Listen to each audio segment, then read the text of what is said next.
So, Matt, how in the world are you? I'm doing pretty good. A little tired. And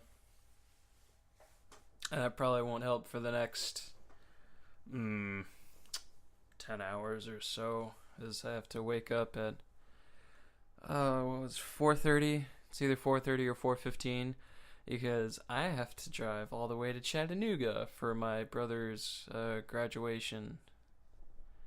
Nice. Yeah, super happy for him. Not happy about the waking up at 4 in the morning. No. Um, but the time difference is 1 hour. I don't like it. We're in the same state. Just be the same time zone all around the state. Yeah. There's quite a few states like that, unfortunately. Excuse me. But other than that, have you been enjoying your break here, winter break? Yes, I've been doing. Oh man, I've been doing so much, so much nothing. It's Nothing can be very good. it's especially when you've been doing a lot of something, and that something being just reading a bunch of nonsense that you don't want to read, or working on a bunch of projects that you don't like doing. Yeah. Yes. So how you been doing? Well, I've had quite the week with this podcast specifically in mind as I say those words. So, things are going to be different from here on out. And let me explain. So, last week, we recorded the podcast. How I've been doing things, I'm kind of limited as far as how I can get the podcast online. My computer is far too slow to do any kind of video editing. I've tried several different applications, and my computer runs them all super slow to the point where you can't use it. In fact, the sound issues we were having is because my computer's just kind of old. I've got to shut out of certain programs that just take up too much memory. And that was killing the audio processing. So now that I've got that figured out, as you may have noticed, sound has been good on the postings. And what I've been doing is we record the podcast in its video format as one large file as we stream it. I then take that video, upload it to YouTube as a private video, and that in turn allows me to use YouTube's online video editor to chop it up into bits for you guys to watch on YouTube. That way you don't have to, commit to watching a 2 to 3 hour podcast on YouTube. That's not the best let me think, venue for that format of video. Shorter videos do better. So with that in mind, I logged in on Monday to edit it down and start posting those videos. And YouTube no longer allows you to pull videos into the editor that are longer than an hour. So the only videos that were showing up were, of course, everything less than an hour. And I even tried it on another account of mine. I just uploaded the video to it, tried to go into the video editor. That was the only video on that account. Nothing showed up. So it is a YouTube change in the policy. Google wasn't really of any help. So with that, the changes to the channel are going to be as such. So this section that you're watching right now, this is going to be uploaded to YouTube just as an additional video, just because we're going to have to cut out the stream of the podcast. Just because it would be weird for me to stop the stream to get the video recording length that I want, and pick it up again and people think that the podcast might have ended, and I don't want that to happen. So so the way Twitch goes and the way YouTube works, very different. So we only usually get about, on a good night, 5 to 6 viewers. And honestly, we've only had I want to say 1 or 2 podcasts where the chat has actually been beneficial to have. Sorry, I do have a headache, so my speech is a bit not so good. This is gonna be a really good one because you have a headache and I'm tired, and I keep like nodding my head and like I'm answering you, but then I think, oh, people like listening on the SoundCloud, yeah, like I'm doing this, and like they only know that you're speaking. This is like they Correct. can't see me at all, so I keep forgetting that. Just speak with gestures. Yeah. That being said, SoundCloud will not be affected at all. If you want to listen to this in its unedited version, you will still have access to that on SoundCloud. That will not be changing. But our Twitch channel is not going away. It is going to actually have gameplay on it, probably starting this month. What? Yes, sir. So, and that's something that both Matt and myself will be using. So it gives us a broader range of games to play. Hopefully, at the beginning you will probably just be seeing very recent games like PlayStation 4, Xbox One titles. But beyond that, hopefully we will be able to stream older systems as well. So, I hate to have to do the change. I spent the whole week trying to figure out how to make this work the same way we've been doing it. Can't make it work unless I basically go out and buy a rather expensive laptop for video editing, and I just don't have those funds. Plus, convincing the wife to invest in that. So, but yeah, I like the idea. We were going to be doing gameplay videos on Twitch anyway. Starting here, we were going to start it next month. There's a game that I would like to stream this month instead, so we're going to start it a little bit sooner. What do you have to say about all this?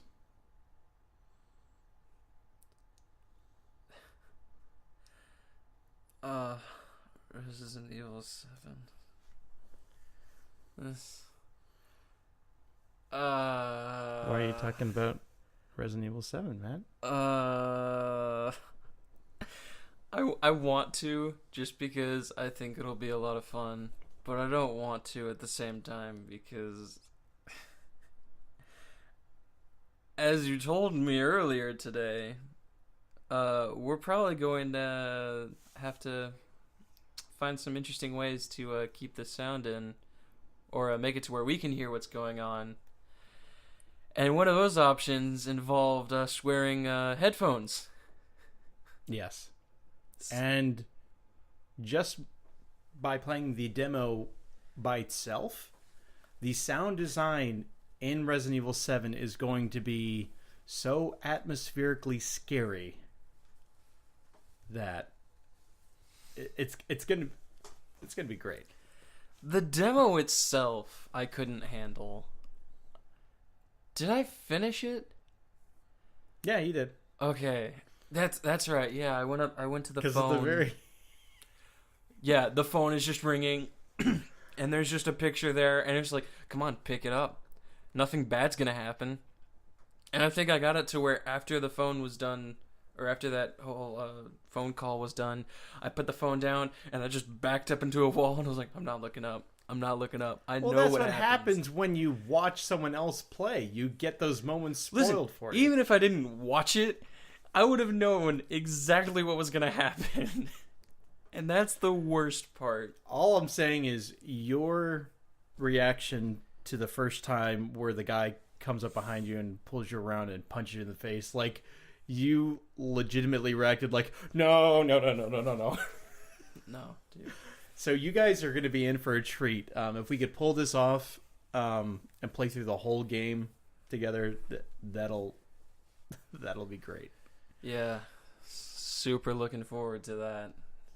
And we haven't worked out a schedule or anything like that, so you'll just have to be on the lookout for it once the game drops. Speaking of, what you playing? Well, I've been playing. Well, now I've been playing 2 games this week. I finally completed my quest for 100% completing my Pokédex in Pokemon Sun. All the island dexes and the entire region dex is filled out. And the reason why I was doing that, normally I don't really care about completing the Pokédex, but I really wanted to start doing a lot more.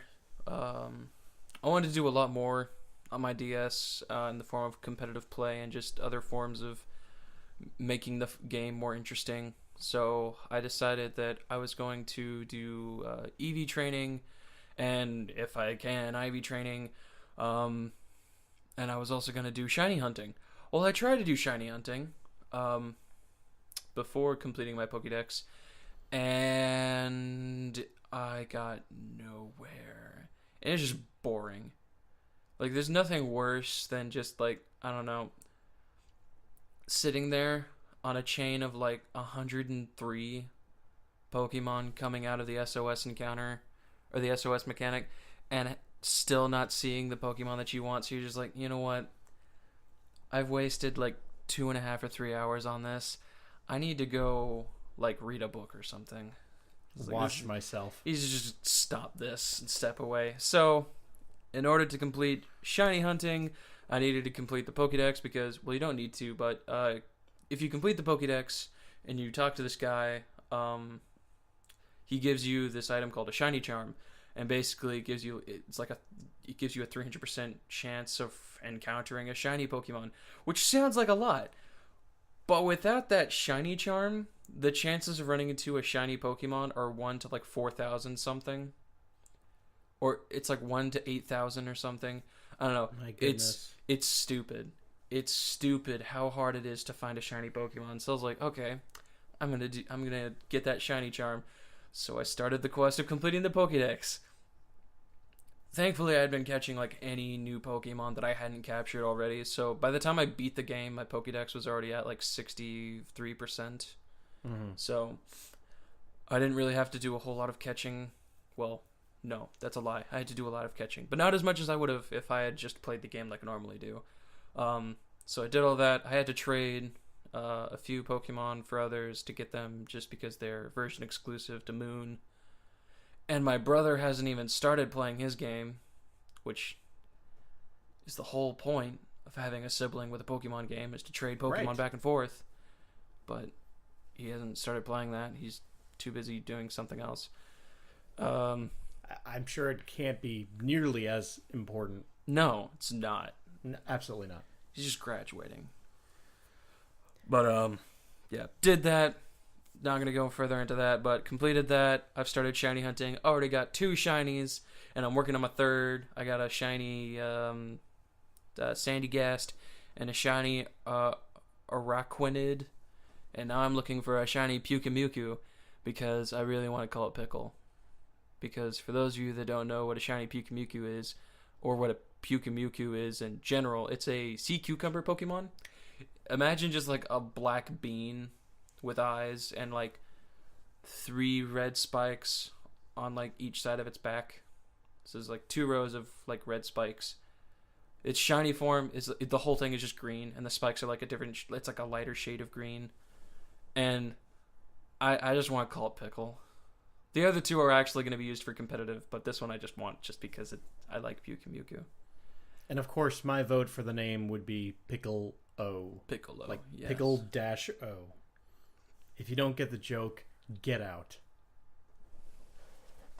Bye-bye. You can stay. Yeah, and then earlier, and by earlier I mean like an hour ago, you let me play Last Guardian for the first time. I actually haven't seen like any gameplay for that game, so all that, I'm sure you could tell that all that was new because I spent like 20 minutes in the beginning area just like, oh, getting barrels. That's my objective. And I love those barrels. Yeah, you got a thing for the barrels. Yeah, dude. Well, that was all I knew. The Kaberdog was just sitting there. I was like, oh, okay, you have to eat the barrels. Yeah, because I want to say, in pretty much the first trailer they showed him eating barrels, destroying those statues that come to life, you know. So, like, you kind of got the basic elements of the game there. That's probably why it took me so long, because I actually haven't seen the trailer for that game. Well, good. I mean, that was a fresh experience for you. Yeah, that was the... Yeah, I want to say the last game that I played like that was Shadow of the Colossus. And that was a long time ago. That was the PlayStation 2. That was when the PlayStation 2 was like the best. Yes. So I haven't played. I also haven't played a game that made me think that much in like a long time. Yeah, those games that this studio makes, this is game 3 in like 15 years, so they take their time. Yeah. And actually, Ico was supposed to be on the original PlayStation. They had a build running on it. And for whatever reason, they pushed it to the PS2.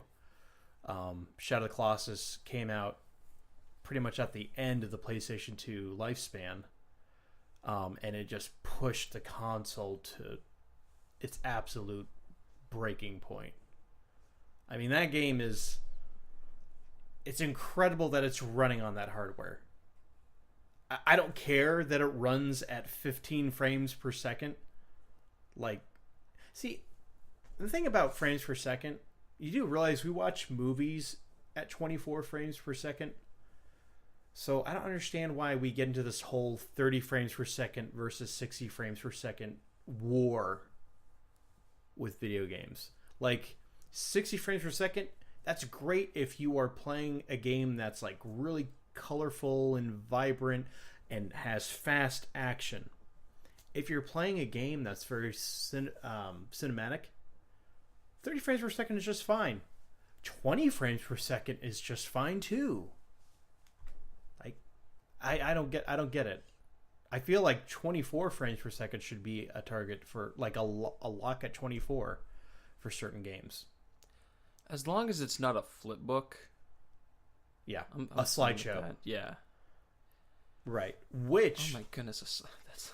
now that The Last Guardian has come out, they've kind of given some insight into its development when it was still development on the PlayStation 3. Because the trailer that was first released, they actually did like a CG build that was kind of like their target render. And then they went ahead and made the actual first trailer that we saw, and it said it was running on a PlayStation 3. What they didn't tell us is that at the time they only had it running at half the speed on the PlayStation 3. And then they took the video that the PlayStation 3 could produce and doubled it. So that's why it had to wait to the PlayStation 4. And I mean, like, the game still pretty much looks the same, but it's still an impressive looking title even on, you know, current generation hardware. So if they had gotten it to work on the PlayStation 3, that would have been even more impressive than Shadow of the Colossus. but it runs fine. I've read some reviews that are just like, this is the game you need to get a PlayStation 4 Pro for because it always runs at 30 frames per second, and if you have a standard PlayStation 4, it drops down to like 20. It doesn't matter. Okay? Like, when did you notice the frame rate dropping when you were playing?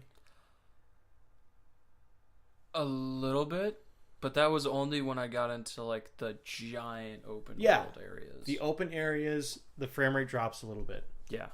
I mean, it's noticeable. It doesn't make it unplayable. No. And like taking in the scenery all around and the lighting, it still looks very pretty. Yeah. So just understand, like, games are part tech and part art. Like, it doesn't. It's not, I'm going to call out a channel here, Digital Foundry. I like some of their videos, but they get so far into the minutia of how a game is running. I think they obsess over it. And if you're into that stuff, that's fine. I don't think you play games to play games at that point. You're just seeing what can be done on this hardware. Or it's a constant reminder of, well, this game really should be on PC. Like, I kind of feel like that's what the underlying point is of the channel. Is to just say, like, don't go console, get PC. That's just my opinion. But, yeah, the game is great. I'm playing it myself now. I've taken a break from Smash, which I'm getting close to the end with. Maybe. What all do you have left to do? So I still have about 6 characters to beat all the characters with. And I'm going to be doing something with the game that I'm keeping under wraps. It's not really playing it. It's basically doing something else with it. And all will be explained in due time. So, and I'll announce that here. Okay. But yeah, in the meantime, Last Guardian taking priority. Oh, and I started playing Dream Drop Distance Kingdom Hearts 3D on 3DS. And I know I swapped the title around, but headache. It's kind of weird. So you start the game off in the middle of the story, and they kind of show flashbacks as to why you're doing what you're doing. You've played the game, right? Yes. And I feel like that was a direct response to people's reaction to Kingdom Hearts 2, where you had like the 7 to 8 hour tutorial as Roxas. They're like, well, fine. We'll have no leading up to the story. Boom, here you go. Wait, how long did you take playing Roxas? Was it like 7 to 8 hours, or was it just 2 hours? No. That's like... It's been a while since I played. I want to say at the most 2 hours.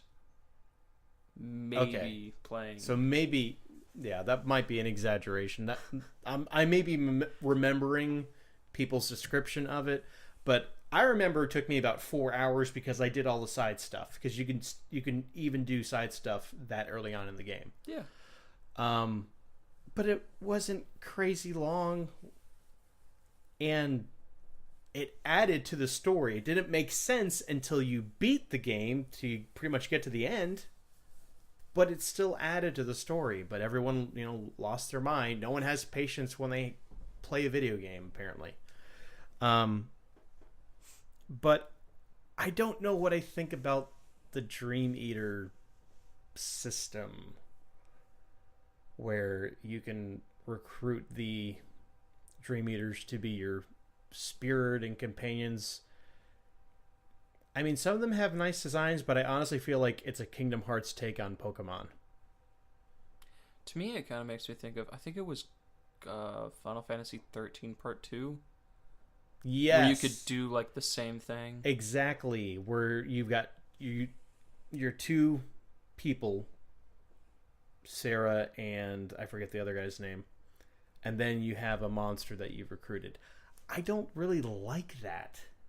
I don't know what it is, and I like Pokemon. But that's the whole point of Pokemon. Like, you can't fight any other way.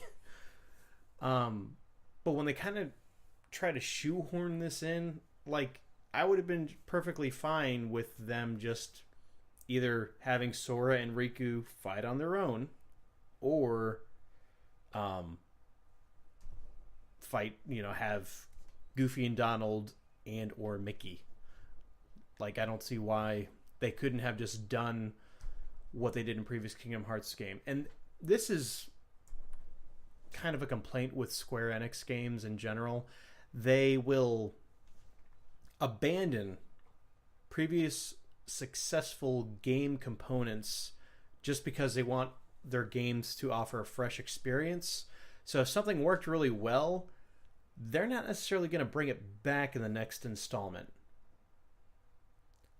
which I kind of feel like is pretty, I don't know. To me, a good sequel to a game takes what works in the previous titles, you refine it, you make it better if you can, and then the stuff that doesn't work or people didn't like, you remove, and you replace it with something else. But that's not how they approach game development, and it can be frustrating. Now, I'm only on the first world, and I just dropped to Riku. I know a lot of people complain about the drop system in that game. I don't seem to have an issue with it yet, because it's still kind of part of the story, but I'm sure it'll be annoying if I'm in the middle of a battle and all of a sudden, hey, your time's up. Switch to another character. But we'll see. Like, these are my initial reactions. I've only probably been playing about an hour and a half or so. Like, I'm not far into it at all. I'll have a more in-depth analysis later. But I do want to move on to our pickups for the week. So, first on the docket, Super Mario Maker for 3DS. I also have the one for Wii U on the way, but I got it on sale at Walmart.com, and it's not going to be available till Monday. So that is on the way. Of course, we had... No, not that one. We're going to do... because we just talked about it. Asgardian. And honestly, it's everything I hoped it was going to be. It's so good.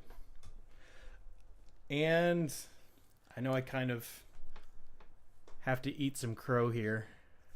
Yeah, you do. Look at that. Who said they weren't going to buy it? Me, and I pretty much said I wasn't going to buy it on principle, but they got me. The hype machine cannot be stopped sometimes. No. And don't regret it at all. Like, I played probably 30 minutes just doing those initial hunts, as they were called in 12, and it's fun. It's pretty.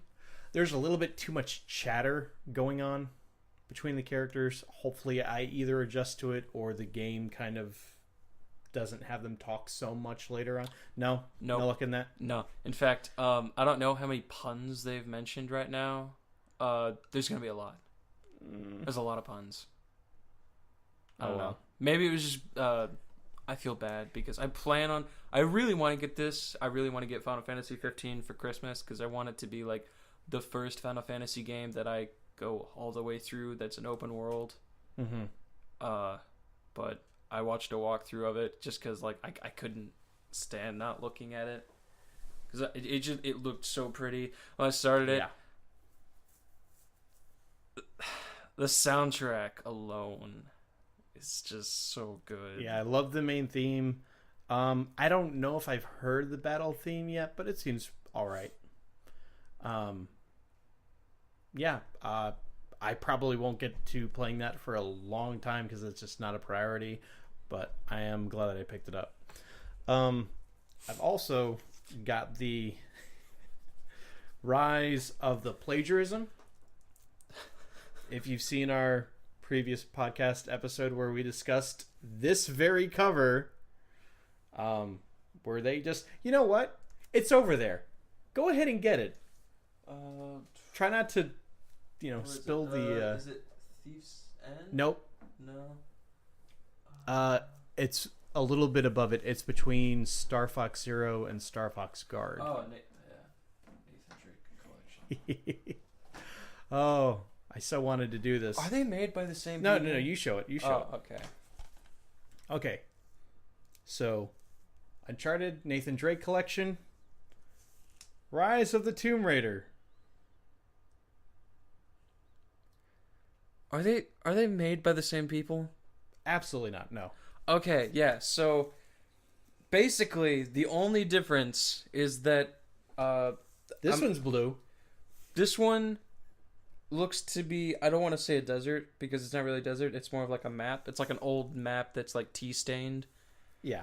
And that's because like the whole game is like he's basically Indiana Jones. He's a really cool Indiana Jones. Yeah, and it kind of has a desert motif Yeah. theme going on. Yeah, and for that one, it's basically the exact same style done in the exact same way. Even the titles are done like the exact same way. It's pretty much almost the same font. Yeah. Yeah, and like there's like lines through both of them because like this is supposed to be like all cracky like a desert. That one's all cracky because it's ice. And yeah, that one's blue and icy. I don't know why. Did she spend a lot of time in like the snow? This one is mostly in an Arctic climate. Okay. Yeah. Yeah. So yeah, it's well. I mean, someone is super happy right now because they probably got paid a lot of money to do that, And all they had to and do they totally was... just ripped it off. Yeah. But I don't know. Like, I'm disappointed that like a graphic designer was able to do that and make a lot of money off of that. But I'm kind of impressed that like no one even like bothered to look at that. Yeah. Because like Assassin's Creed got onto the people who made Uncharted because they had used some concept art for Black Flag, and I think at the bar there was like a photo. It was actually in his home. His home. It's like the artwork over his fireplace, maybe. Yeah, it's still like I don't know what it is about PlayStation, but they're And they super just like cropped it. They cropped it so that there wasn't any ships in it, so it just looked like an island. yeah, which I wouldn't have known that because I don't look at like Assassin's Creed concept art, Right. but someone's clearly doing that for a living, so I'm surprised that like they weren't. It's not even like hidden, like it's not like people aren't looking for, like that is how they sold it, and Right. advertised it. It's So- like immediately, if it hadn't been brought to my attention, I probably would have noticed anyway. Yeah. So, kudos to that guy. And by the way, I'm impressed by your game handling skills there. It was off camera, but he was very precariously moving this stack of like 8 or 10 games and like put it back right where it was supposed to be. You have an appreciation for organization. I do. Well, because like I used to, when I had a lot of games, I like to put them where they're supposed to be. And whenever my sister would take them out and just want to play something because it had like an animal that she liked, she'd bust it out, put it in, and then take it out, leave it out. It's like so the disc is out of its box and like it's not And there. you're just like your face melts and you're like, what are you Like, doing? listen, if I were to take one of your stuffed animals and throw it at a wall and just be like, I'm done playing with it, like you'd throw a fit. That's the same thing. So I appreciate. My sister used to simply go into my room. My Game Boy was sit like, here's the dresser, My Game Boy would be sitting on top of the dresser like this, straight. She'd come in and she'd go like that to it. Just to mess with me. I'm a little bit OCD. I'm not that bad anymore, as you can clearly see. There's lots of asymmetry going on. Oh, and the last thing, which is very good news for the Twitch channel, PlayStation camera for we will not be using it for VR because there's no current plans to get VR. But yeah, this will be for streaming and for catching our wonderful reactions. Oh, that wasn't the last thing.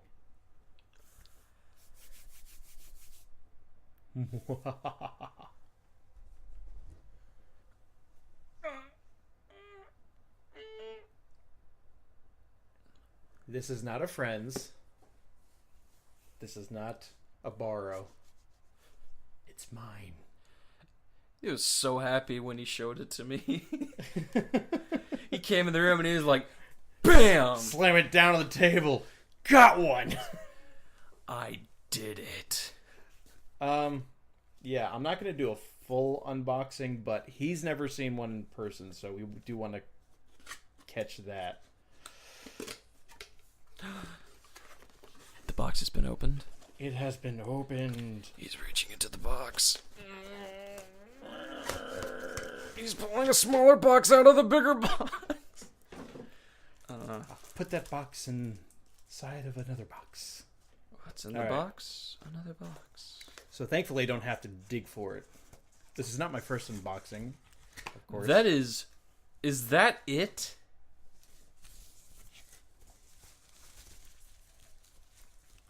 It's coming.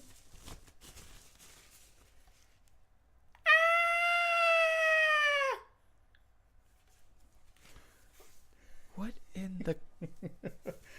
Okay, first off, this looks like something I'd see in like a Star Wars movie.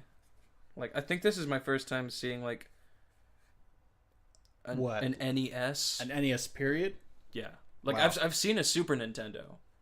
One of my friends, his dad has his original Super Nintendo in his RV, which I think is really funny. But yeah, that's I think the oldest console I've seen in person. Wow. Yeah. So, I mean, I know it's not like the original, because the original I'm imagining is the original's much larger. Yeah, this is. Oh my goodness, this is a paperweight. I know. And this is a plug and play console. Yeah, that's what it is. This is exactly what it is. I was expecting it to be a little bit bigger than this. When you walked in with like that box, I was like, that's so much smaller than I thought. Yeah, and they did a really good job as far as build quality on them. It does not feel cheap. No. The power and reset buttons are kind of weird. You can push them in and like they don't really. The reset one doesn't really depress as much. It's a little bit too clicky, but it's not too big of a complaint, I guess. And I do have extension cables coming at some point this month, according to Amazon. But yeah, there it is. Very happy. Is the controller in that other box? The controller. I mean, the controller is about as wide as this. The controller is the original size of the controller. Oh, okay. Yeah, I'll pull it out too. It's like, yeah, I've got I'm pretty sure I've worn my hat. My snapback that has an NES controller on it.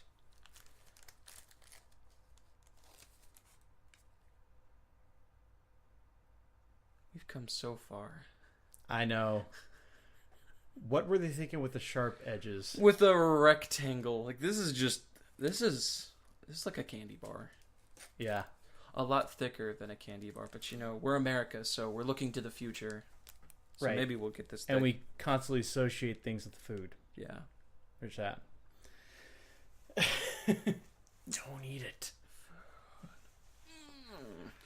But yeah, that's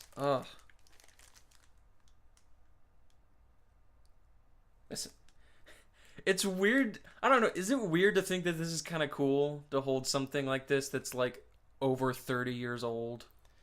Well, that one's not 30 years old. Is it not? No, that's a reproduction of the original. I'm talking about like. Well, it looks exactly okay, like how it used to be. Okay, I thought you were under the impression that they just resold. No. I knew this is new, but like to think that people like this was revolutionary. Yeah, the control pad didn't exist before that controller. Yeah, everything else was joystick. And now this is on like one half of the side of my portable gaming console. Right. So, it's cool and weird just to like hold that. And I might be weird for thinking that. I don't know. Just like, well, maybe when we get the capture card, we will stream. Have an NES classic night. Play Mega Man. I'd have to get better at Mega Man. I'd have to get a lot better at Mega Man. Yeah, I never was all that good at Mega Man. I'd love to. I love the character and I love the games. Yeah, I love all the games, and I even got a few of them on my Xbox 360. They're fun. That's some hard run and shoot, man. Yeah, run, shoot, man.